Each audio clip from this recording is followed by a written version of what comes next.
This is Infosec Decoded, number 51, Mr. White Hat. And we're starting with Liz, who has a DOE grant. Yeah, so this is actually a follow-up from a story that we talked about recently, just a couple of weeks ago, where there was this company called Nikola, that is an electric vehicle company, and this was the same company that their founder got indicted, and they essentially totally faked a rollout of a new electric semi, where they in one instance just rolled the thing down a hill, and then another one plugged in a really long extension cord to make it run. Yeah, well, after all of that came out, they still managed to get a $2 million grant from the Department of Energy, which is pretty amazing. 2 million is not a lot of money these days. I guess it depends on who you ask. Are they electric or hydrogen? Electric. So they talk here about hydrogen refilling stations. Autonomous. I see they're using electric vehicles to refill the hydrogen. Is that what's happening? I guess that's the concept, but I don't think they have any working I don't think they have any working POCs yet. Okay. So it's probably just money being thrown away on garbage like Solera. Pretty much. Yeah. Well, folks were saying that this is like the Theranos of the electric vehicle industry. So yeah, apparently so. But the government doesn't care. Yeah, well, we've seen a little bit of money wasted at the college too now and then. That kind of thing tends to happen. Well, this company is apparently losing $100 million per fiscal quarter, but that's kind of typical of startups, I guess. But yeah. All right. And Kaitlyn's got Facebook attacking research. Yes, Facebook is in the news again. More specifically, it's in an article published by the Electronic Frontier Foundation, the EFF. So there's an article written by Rory Meir and Cory Doctorow about how Facebook is attacking researchers. So what are these researchers doing? Well, they put out a project called, what's it called, Ad Observer. And what Ad Observer does is it tracks Facebook ads and tries to figure out where the data is coming from. So it's sort of like reverse engineering what is going on behind the scenes of the algorithms of Facebook. And so, of course, Facebook got angry and banned these researchers from their platform and is saying, oh, this is terrible. But really, all Ad Observer is doing is collecting data about what ads are being displayed to people. It's not collecting any private information. Facebook has all that information. And basically, Facebook is throwing a hissy fit because the curtains are being pulled back a little bit about what's going on behind the scenes. And what's really fascinating about this whole situation is that Facebook really does care about privacy of a certain kind of user, a paying user. Like as soon as the Ad Observer project started pulling back some of the privacy of the behind the scenes paid dealings of the, Cambridge Analytica and a bunch of other people trying to get their ads out on Facebook. Facebook's like, no, we can't have that. It's a privacy breach. Meanwhile, of course, Facebook is selling all your personal data to the highest bidder. So. Yep. So like anybody else, they have a model that will only work as long as people don't understand it. Exactly. Yeah. And yeah, so basically there's one set of rules for everyone and another set of rules for people that are paying to use the service, essentially paying Facebook. Yeah, well, I think that's the way it's always been. We imagine otherwise, but the rich are nobles and they are not subject to the laws that apply to the lesser people. Of course not. Anyway, that's no different than it's ever been. America's a nation that tries to pretend that's different here, but I don't think we succeed that much at that. Oh yeah, no one's claiming this is anything new. This is the way Yeah. that Facebook has always operated, and this is an extension the way capitalism always has operated.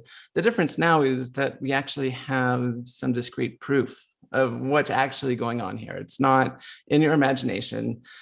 Yes, Facebook is, selling personal data to, shady organizations who they don't want you to know who they're selling your data to.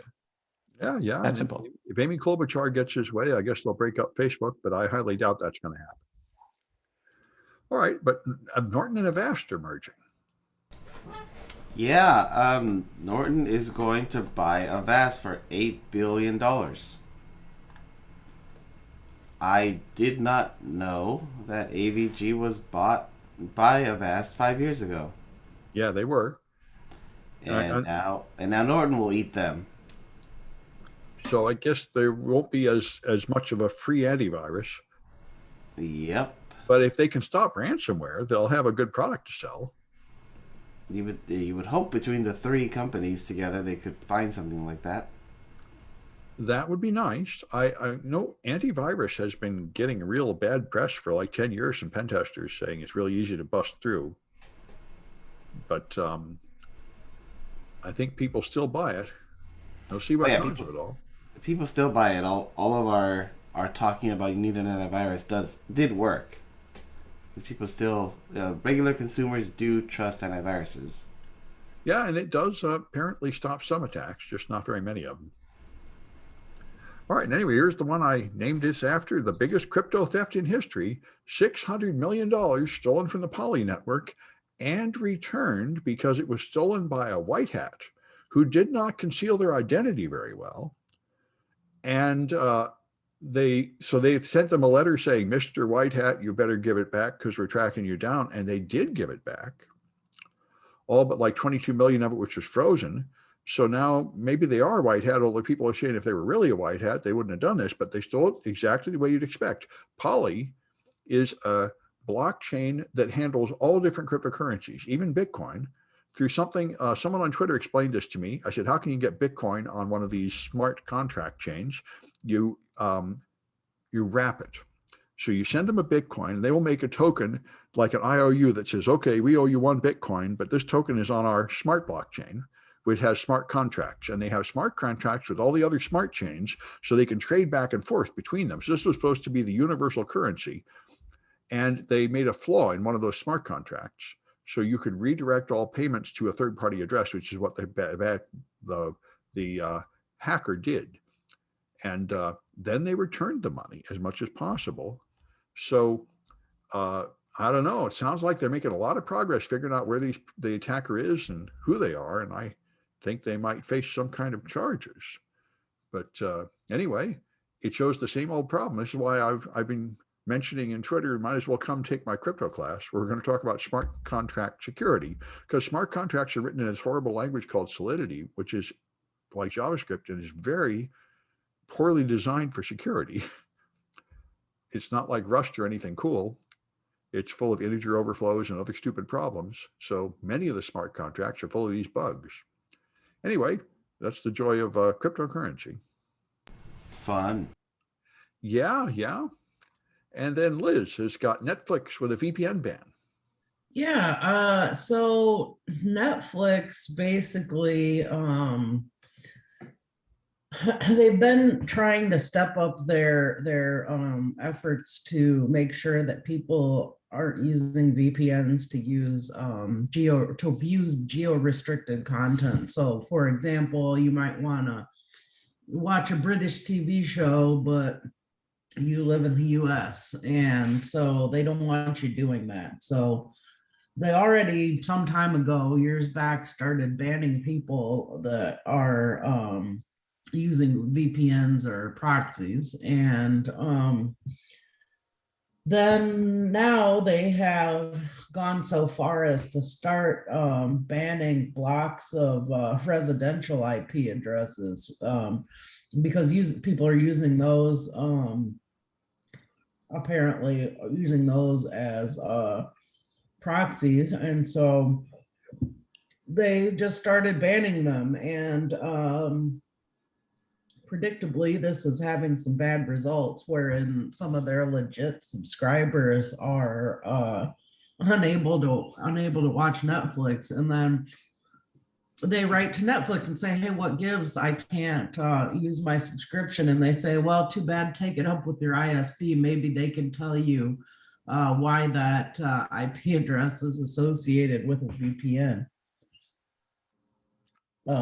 I'd be pretty disgruntled if I were a subscriber and had to deal with that. I would think you'd just want to set up another VPN in order to get around the ban. Well, apparently they can, yeah, apparently they have a way of determining that. Well, haven't that just watched- means you need a more sneaky VPN. This is Yeah. the Great Firewall of China. Yes, yes, exactly. And I mean, I haven't watched Netflix in a while, so I don't know how, I haven't tested this out to see just how well that filtering works. But Yep. Well, I guess they kind of have to do that. I think their content producers set the rules, and they promise to obey the rules of geo-blocking. yeah, but though I did think it was sort of interesting that in the article they mentioned a couple of VPNs were already taking steps to circumvent the rules. Yeah, I would think a properly designed VPN would be undetectable. I would think. Yeah. All right. And Kaitlyn's got the right on Steam and Discord. I really don't understand Steam and Discord very much. Yeah. So I guess I should start off by saying this does not represent all of Steam and Discord. Anyway, so Wired has a article written by Will Bedingfield, good old Will. And basically what's happening is that the right, extreme right, I should say, not just the right. I mean, the right's fine, but the extreme right, the Nazis, the neo-Nazis, I'm not sure there is any right that's not extreme right anymore. Anyway. there is. But the extreme right is on these platforms, and in a big way. So you have like neo-Nazi groups in these gaming forums and gaming groups where maybe parents don't, or unsuspecting users might not expect them to be gathering. So Steam, for people that don't know, is a software platform that sells games on PC, and Discord is a chat program associated with gaming as well. And I've seen this trend over the past 10 years or so, or the past decade, where what the extreme right, the neo-Nazis, the hate mongers, what they try to do is they really want to get their foot in the door. You know, it's called the PewDiePie pipeline, right? So you have a popular something, right? Like a video game or a fandom. I've actually seen this in anime circles. I even seen neo-Nazis try to get into like My Little Pony. It's like, okay. But basically what they do is they try to get a foothold, right? They're not going to come in guns blasting. They know that's going to turn people away if they start saying, you know, the Jews are raining missiles down and we got to stop them or something. No, what they do is they start off with something simple, right? They build it up. So they'll start off with something like Gamergate, where they tell people who are very passionate about like their video games that feminists are going to come and destroy all your video games. It's going to be terrible. And then they kind of move on from there. To this end, people like Tucker Carlson, who are very neo-Nazi light, you know, Tucker Carlson on Fox News is not going to come out and say things like, you know, the Great Replacement Theory is real and we should, you know, ban all the all people of color. Well, kind of. I mean, he says it, but in a way that's politically like Hungary. I mean, maybe yes. 5 years ago he was a little bit subtle, but now he's basically an open Nazi. Well, yeah, I mean, anyone who really understands what the Nazis want and what they're doing, yes, Tucker Carlson totally is. But he's not. He knows that line not to cross, usually. And so the neo-Nazis love him because he's that first stepping stone, and that's what they're really trying to get at. And so because, you know, they try to go in where people are congregated in communities, they make headways in those communities, we end up with these large amounts of neo-Nazis on sites like Steam, like Discord, any sort of fandom stuff. I've seen this in like hacking raid forums where neo-Nazis will come online and be like, hey, there's a Discord for feminists. Let's go raid them. And people are like, no. No. But they're really trying to get in there and get it and try to get people worked up against anything they view as left wing. And there's, like I said, a pipeline where people go from, oh, well, this thing is bad, and then they go to the next step and the next step. It's like it's kind of like Scientology. Yeah. Anyway, and so what's kind of interesting is that there's now some studies have been done on what these neo-Nazis are doing on Steam and what kind of games they play and stuff like that, which is kind of also interesting. So they don't like extremist games, mostly because they're bad. So you have things like Feminazi the Triggering, which is apparently, I've never even heard of it, but it's supposedly just a terrible game. They don't play that. They do, however, tend to like games that are sort of historical simulations, something like Hearts of Iron, Europa Universalis, Crusader Kings, where basically what they do is they sort of rewrite history how they would like to see it, where, Hitler won World War II, how that would play out, and, creating this thing where all the Middle Easterners have to stay in the Middle East. And they also like Counter-Strike Global Offensive, which is a shooty pew game. So that's where they tend to gather around. Yeah, but I am more I'm much less gentle about this than you are, because I think what's going on is this is how you do it. I think this is exactly the Nazis, but what they are is they're the Nazis like in 1934. As opposed to like 1940. What you do is you move the Overton window. You make everything a little more radical. So now what passes for like a standard Republican is an unthinkable place. I mean, now a standard Republican believes that the elections are all rigged and that we are not a democracy, we are a republic, and that we should have minority rule and that votes should be suppressed. And this is the Overton window. You move it over a little at a time. So now a character like Tucker Carlson appears to be mainstream when even 5 years ago, it would have been unthinkable to say what he does and say that we should be like Hungary, right, or like Myanmar, whereas now these are mainstream Republican positions. And the replacement theory, which is that all these immigrants are coming to wipe us out and replace us, like the Thing, is now mainstream Republican thought, and it's going to continue. I think, as far as I can tell, we're like 5 or 6 years away from just a complete totalitarian Nazi state run by Republicans, and I don't see much that's going to stop it. I mean, our only hope is like Joe Biden, sort of like Obi-Wan Kenobi. I don't think Joe Biden. We're going to see if that happens. Yeah. No, what's really concerning is that there was another poll, and unfortunately, I don't have the source for this. I didn't realize this would be brought up, but apparently, a large number of right-wingers in the United States view voting as a privilege, like a non-trivial number and not a right. Sure. And they know that it's not a semantics thing. Like they know the difference. Like if you ask them, is gun ownership a right? They'll say yes. But when you ask them, is voting a right or a privilege? They'll say, well, it's more of a privilege. And that's very concerning that we have a large number of Americans who kind of are shying away from the democratic process. Yeah, and of course, America never was that kind of democracy. I mean, this was a liberal enhancement brought in 1965, that we should actually let everybody vote. And they were not on board with that. Right.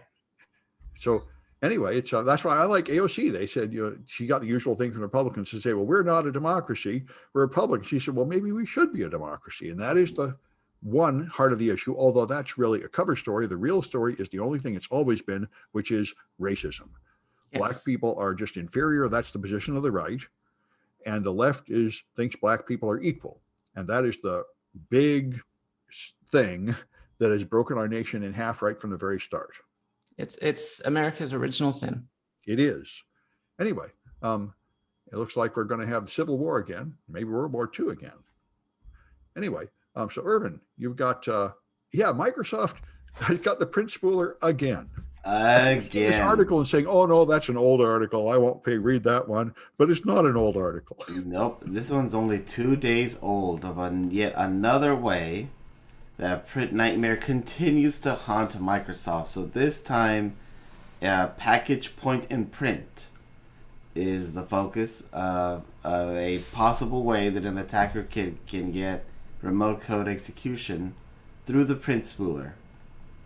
Supposedly you can fix it through the group policy, but within group policy it's a maze to find that one specific little thing to change. And does it prevent printing? Because most of these workarounds do prevent printing. This one is supposed to say which servers a client can get drivers from, which approved servers. Okay. It shouldn't stop printing. Okay. But it's just yet another way that you can use the print spooler to get remote code execution. Yeah, so it is. Okay. So I guess Microsoft will have yet another patch coming. Yep. Yeah. All right. And so anyway, I didn't know this. Bob Lord apparently worked for the Democratic National Committee, and he wrote a security checklist. And this is very smart. And he talks about how amateurs think things like antivirus are the most important thing. And he actually made a list of the important stuff. And people worry about wireless networks. And he said, no, using a wireless network is not a real big risk.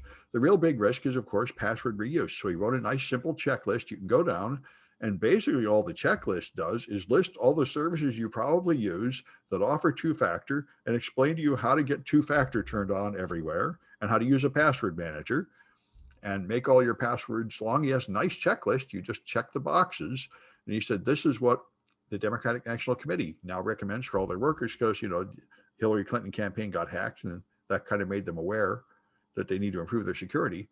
And I thought it's very useful. This is a real common issue. People come to me and say, what can a normal person do? And I don't usually have a very good answer. This is pretty close to a good answer. A simple checklist a normal person can go through. So that's good. And then Liz has got the election fraud, part of what went wrong with Mike Lindell. Yes, so this article was just kind of amusing to me.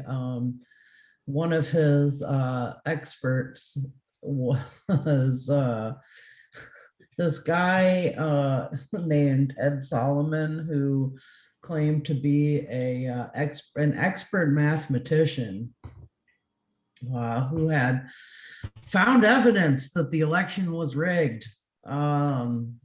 And his evidence that he found was that several precincts throughout the country were reporting exactly the same results at various times through the vote tabulation process, which is totally normal. That's really not an anomaly, because there are many, many, many precincts within the country, countless. And so when he was being interviewed, he gave this totally off-kilter answer about involving the binomial probability formula, and none of this guy's explanations made any sense at all. So turns out, and of course, this interview took place on OAN, which is totally a credible and not at all biased news source. So it turns out this guy doesn't actually have a degree in math. His career has more been spent dealing drugs and most recently installing swing sets. So, yep. But this kind of thing is common. People will come up with these quote unquote experts that totally aren't.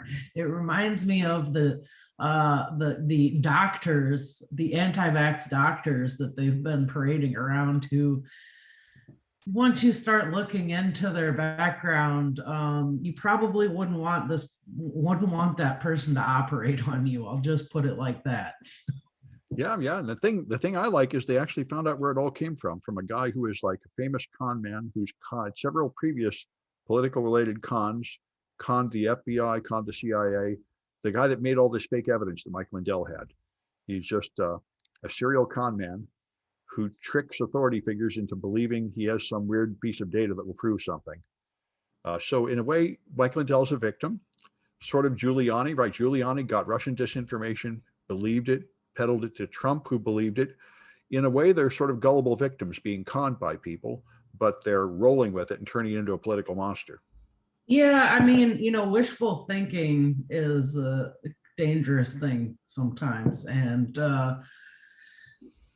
I think they're a little too quick to jump on things that stoke the confirmation bias fire and then share these things as fact.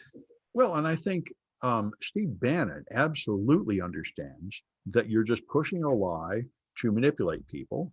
And I think Trump does too. That's what came out in these recent. He said, look, just say there's weakness and we'll take care of the rest. So they know that they're just exploiting these people.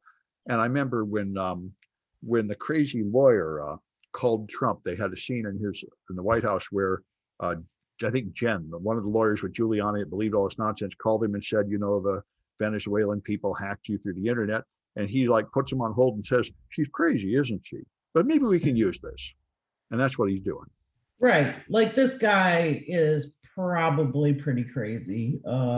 He's releasing 11-hour conspiracy theory YouTube videos and stuff like that. But, you'd think that they would pick quote unquote experts that could stand up to more than 8 seconds of Googling, but not so much. I think that the reason for that is that most of the people who are consuming this infotainment, I guess you would say, are not real concerned with the veracity of their fearless leaders' claims. Yeah, they want it to feel a certain way. And of course, now the anti-intellectual side on the right is very big, sort of following Chairman Mao. They don't believe the education. They don't believe credentials. They don't believe experts. It's a credential that you're dumb. Anyway, all right. So Kaitlyn has got ransomware detection at the hardware level. Yeah, this should be very interesting. ZDNet has an article written by, let's see, who's this? This is Kaitlyn Simpanu. I probably mispronounced his name. Who is awesome. He writes a lot of good articles. Okay, good old Kaitlyn. Yeah. Oh, very good. Oh, well, you know who this is. Perfect. All right, so CES 2021, they added, Intel showed off a new vPro feature for their CPUs. So this is their i5s, i7s, their server CPUs. And basically what they can do now is try to detect malware, sort of like have antivirus on the chip itself. And so they're calling this, the two new technologies are called Hardware Shield and Threat Detection Technology. So the idea behind Hardware Shield is that it is going to block changes to the UEFI or BIOS. So it'll just lock it down. And then TDT, the Threat Detection Technology, essentially uses CPU telemetry of some kind to detect when there's some sort of malicious code running. I don't know how well this is going to work. I don't know how false detections are going to just blue screen your entire system.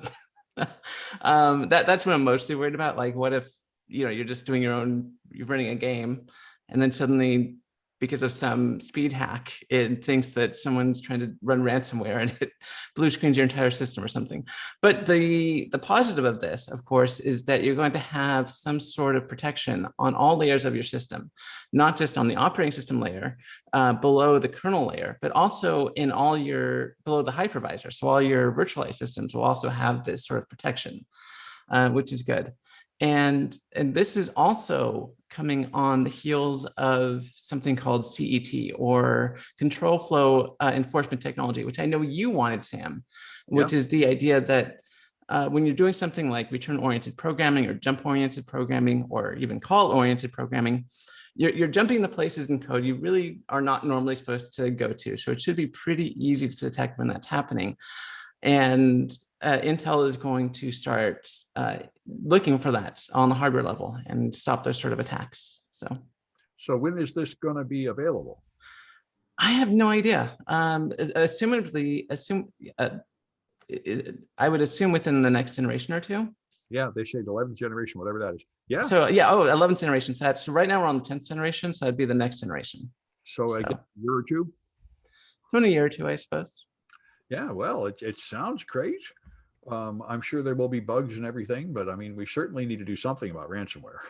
Yeah, and for people that are worried about Intel moving forward, because I know AMD made a lot of strides. Another article I saw recently was that Intel was buying up all the space at TSMC. So when you design a chip and you want to have it built by a third-party manufacturer, you have to specify way ahead of time, like how many you want, how much you want to build. And apparently Intel pretty much bought out their entire 3 nanometer lineup. So it'll be interesting to see how Intel strikes back in the future. But Intel is honestly lining up in a good position moving forward. So And is that in Taiwan? CSMC? yeah, so TSMC, yeah, is a Taiwan, I believe it's a Taiwanese company. They're the biggest third-party fabrication plant in the world. Yeah. Now Intel has its own fabrication stuff too. So that's what makes this so interesting, is that not only are they using their own fabrication plants for their CPUs, they're also buying off TSMC's even better plants for their upcoming GPUs and server hardware. It sounds great, but I think the big risk is now political. China is making a lot of sounds about crushing Taiwan the way they crushed Hong Kong. And so there may be a war there, and that might interfere with all this development. Right, again. And so that would also put Intel in a much better position than AMD. So AMD relies on TSMC. They don't have their own fabrication units that I know of. They might. But Intel, like here? What? Intel makes them in the US? Yes. Oh.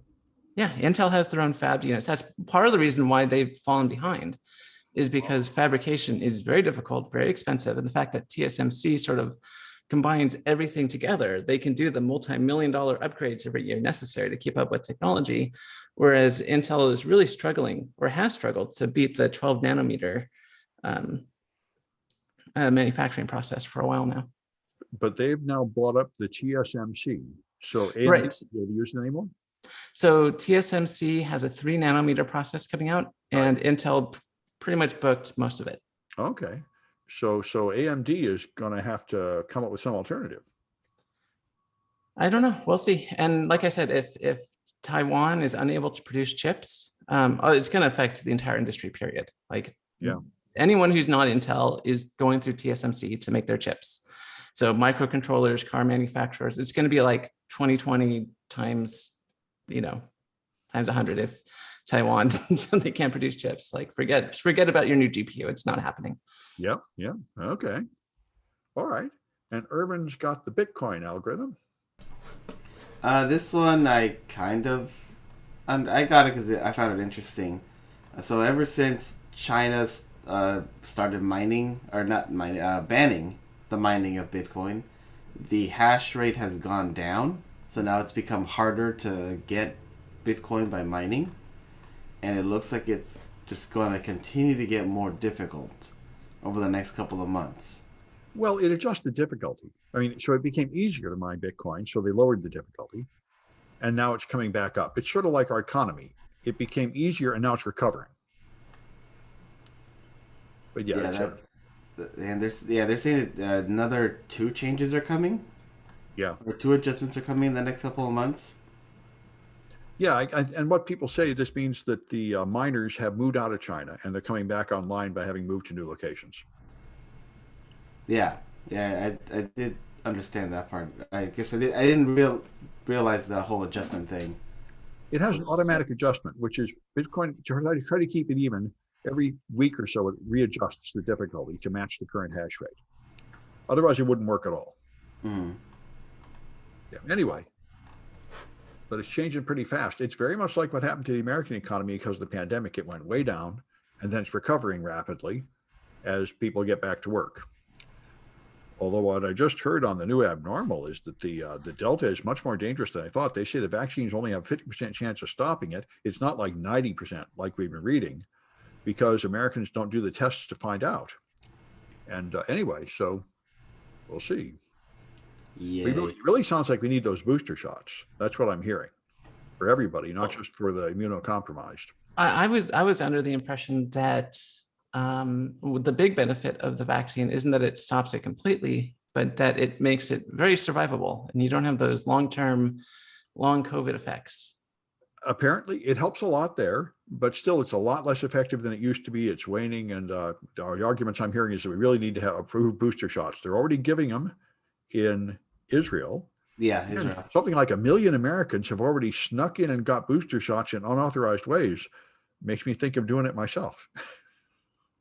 Well, supposedly in America, if you are immunocompromised, you can already get a booster shot.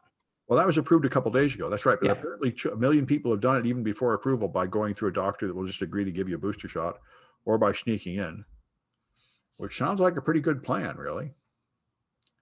Anyway, and the last thing here is, oh yeah, the COVID trials. This one, I didn't realize this, but Maddie Stone, one of the security famous people, is in this position. There's another vaccine that I don't hear very much about that went through trials called, I can't remember the name of this, Novavax. Novavax is a new vaccine, which is different in principle than the other ones. And if you sign up for the trial of Novavax, you're now in limbo. You've been vaccinated, but Novavax had manufacturing problems, so they did not apply for FDA approval when they were supposed to, and they didn't get WHO approval either. So now the Novavax trial people are vaccinated, but they can't prove it. Their card does not match the requirements, and in particular, San Francisco requirements. Now, San Francisco, you can't do much of anything without a card, and their card doesn't count. And they can't get the other vaccine. And so they're sort of stuck in limbo. The people that participated in that trial, this is a risk of being in a vaccine trial that I hadn't considered. You might have an unapproved vaccine, so now you don't pass with your vaccine passport. And that's apparently where a whole bunch of people are stuck. So that's an irritation. They even give them a special card which says, you've been vaccinated, but not exactly. And that is not on the list of approved cards. Of course, as some people have discovered, it's pretty easy to make fake cards and stuff, but I think the enforcement of vaccine passports is a lot less than it should be. But anyway, we'll see how this goes. This is a huge problem with the vaccine passport. I still don't have the electronic California passport. I complained and they supposedly approved me, but I still can't get it. So I think the whole point of the vaccine passport is not working because our system of distributing the passports is not working to the people who actually have them. I can't get it either, and I've tried a couple times. Yeah, I know. And so I've got the paper one, but the paper one doesn't really prove much of anything. It's very easy to make a fake paper one. They're for sale everywhere. Anyway, that's this whole thing seems pretty poorly planned in many ways. Anyway, I'm grateful that we got the vaccine, but I'm not very impressed with the government's distribution in handling these other issues. Anyway, I guess that's it for this one. And what is it? Friday, we'll be back on Tuesday morning. Farewell.